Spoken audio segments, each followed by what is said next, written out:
कार्यकर्ताओं ने जो हौसला मेरा बढ़ाया, उस बात को देख करके मैंने कह दिया था कि आई एम युवा। और जब हमारे ऑल इंडिया कांग्रेस अध्यक्ष जी इस उम्र में 42 साल की उम्र में युवा है तो उदयलाल आंजना कैसे पीछे रहेगा? निसंदेह खड़गे साहब के आने से एक अलग माहौल बन रहा है और खड़गे साहब जहां भी जाते हैं वो सीट जीती जाती है, इसमें कोई दो राय नहीं है। ये अभी हमें प्रत्यक्ष रूप से पुष्कर सिंह डांगी कह रहे थे। पुष्कर सिंह डांगी ने कहा खड़गे साहब मेरे यहाँ आए थे, मैं अकेला एकमात्र जीता हूँ, तो आज मेरा नामांकन करने आए तो ये तो रास्ता आपने प्रशस्त कर ही दिया मेरे लिए। अब युवा साथी और किसानों को जोर लगाना है। खड़गे साहब बड़ी मुश्किल से समय निकाल करके आज इस चित्तौड़ की धरा पर हमारे बीच में पधारे हैं और हमारे दोनों युवा डोटासरा साहब और पायलट साहब के साथ में आए हैं। इससे ज्यादा और क्या आपके लिए करें? निसंदेह आप साथियों से यही निवेदन है कि आप काम करें। अपन स्टेटमेंट जो आ रहे हैं अखबारों में दे रहे हैं राष्ट्रीय मुद्दों के लिए, तो हमारे नेता राहुल गांधी कन्याकुमारी से कश्मीर तक और राष्ट्रीय मुद्दों पर लड़ने वाले तो हमारे राष्ट्रीय नेता बैठे हैं। मैं तो केवल स्थानीय मुद्दों पर बात करूंगा। मैं तो आपसे ये निवेदन करना चाहता हूँ कि मैं लड़ाई लड़ रहा हूँ, किसानों की लड़ाई लड़ रहा हूँ और मैं आपका भाई हूँ। अब निर्णय आपको करना है। आपने जसवंत सिंह जी के सामने भी एक किसान समझकर मुझे जिताया था और आज वो समस्या हो रही है और मौका वो उसका आज भी देखने को मिल रहा है। जो माहौल उस समय 98 में जसवंत सिंह जी के सामने लड़ते समय था वो ताकत आज दिखाई दे रही है। यही माहौल उस समय था। उस समय भी कांग्रेस एकजुट थी और किसानों की लड़ाई लड़ रहे थे। आज मैं आपसे वादा करता हूँ कि ये चाहे कितनी 400 पार की बातें करें, लेकिन 400 पार आप तो कोई जाना नहीं है, ये तो इस पार ही रह जाएंगे। खड़गे साहब के नेतृत्व में जो गठबंधन बना है इंडिया गठबंधन, उसके तहत सरकार बनेगी। और मैं आपसे निवेदन करना चाहता हूँ कि जिन मुद्दों के लिए पंजाब के किसान लड़ रहे चुनाव, वो सब मुद्दे पूरे होंगे, किसानों की बात सुनी जाएगी। किसानों की हाथ डबल करेंगे तो इंडिया गठबंधन की सरकार पूरी करेगी, दूसरी सरकार नहीं कर सकती। तो किसानों की लड़ाई लड़ेंगे, लेकिन अफीम की समस्या भी हमारे यहाँ है। अफीम किसानों की समस्या बहुत बड़ी समस्या इसलिए है कि पूरे हिंदुस्तान में केवल मध्य प्रदेश के मंदसौर और नीमच में और राजस्थान के चित्तौड़ और प्रतापगढ़ में ही अफीम की पैदा होती है।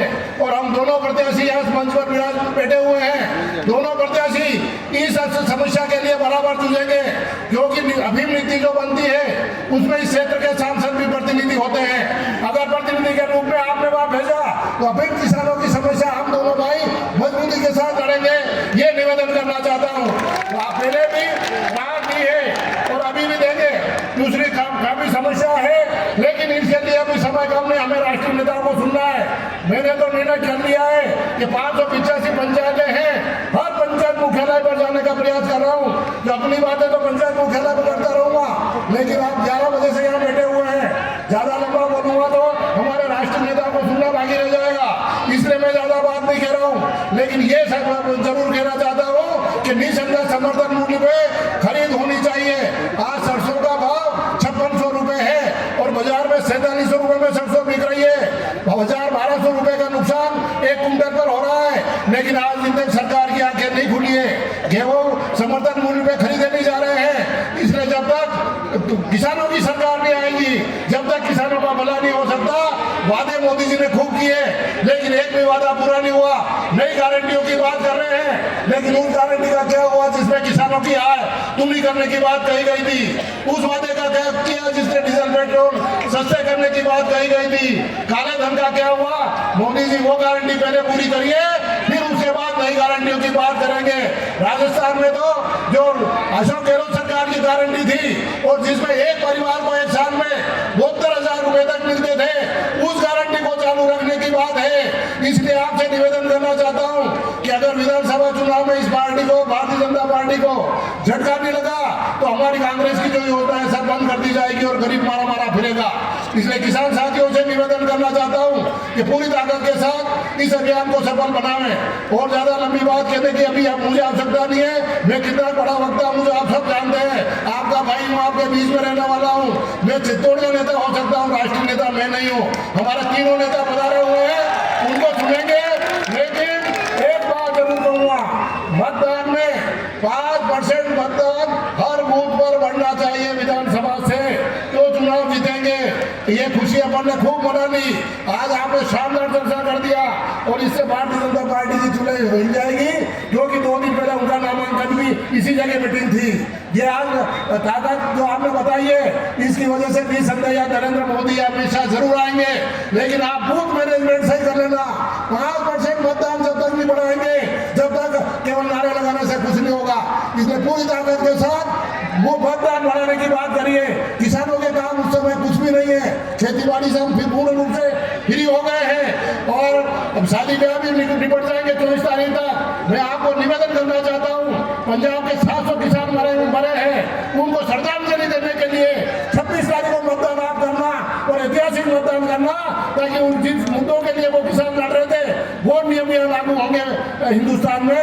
यही निवेदन करना था आप सब ने। वो आप पधारकर जो शांत स्वागत बढ़ाई और खड़गे साहब का स्वागत किया, पायलट साहब का स्वागत किया, डोडाला साहब का स्वागत किया, इसलिए बहुत बहुत आभार।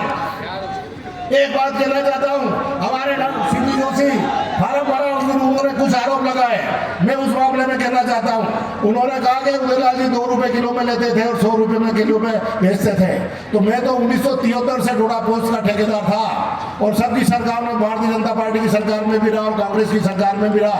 और जब तक सरकार डोडा पोस्ट के ठेके पूरे राजस्थान में करती रही, जब तक उदयलाल का पूरे राजस्थान में भी कहीं थोड़ी बहुत पत्ती थी, लेकिन ठेकेदारी पूरी की है। तो मुनाफा कमाया है। 125 रुपए में डोडा चुरा लेके 250 में बेचा और खर्चा मुनाफा कमाया, इसमें कोई दो राय नहीं है।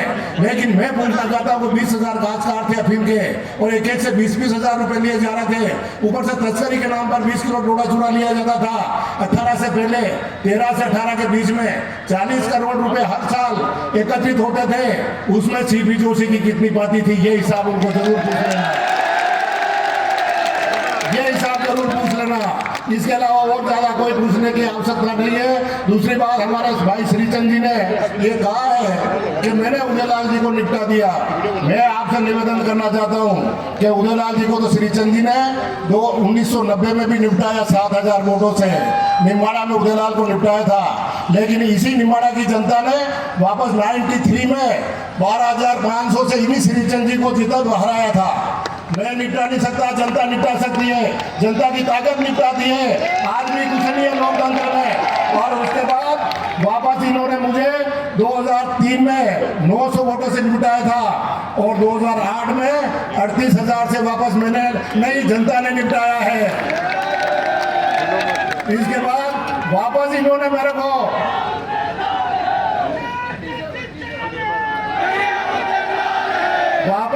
मुझे 13 में 3,000 वोटों से निपटाया और निम्बाड़ा की जनता ने इनको वापस 12,000 से हराया था। अभी इन्होंने ये कहा है कि उदयलाल जी को मैंने तो निपटा दिया। सीपी साहब, आप इनको घर पे बिठा देना। मैं किसान भाइयों से पूछना चाहता हूं कि क्या आपका ये भाई घर पे बैठ जाए? बस ये बात बात करने के लिए आया हूं मैं। बाकी का फैसला तो 2028 में करेंगे, वो बात अलग रही। किसी और चुनाव लड़ूंगा तो उस समय भी जनता निपटाएगी भाई श्रीचंद जी को।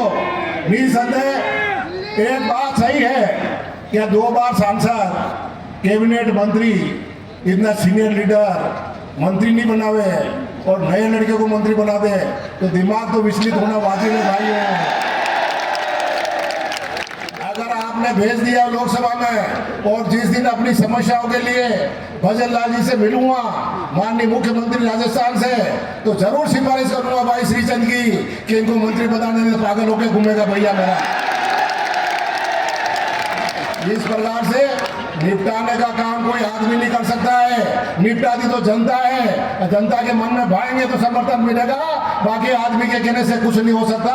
इसलिए आपसे यही निवेदन है कि जिस जोश से आप मेरा नामांकन करने के लिए यहाँ आए हो उसी जोश से मतदान करोगे, जब जाके अपन 5 साल तक किसानों की बात करेंगे।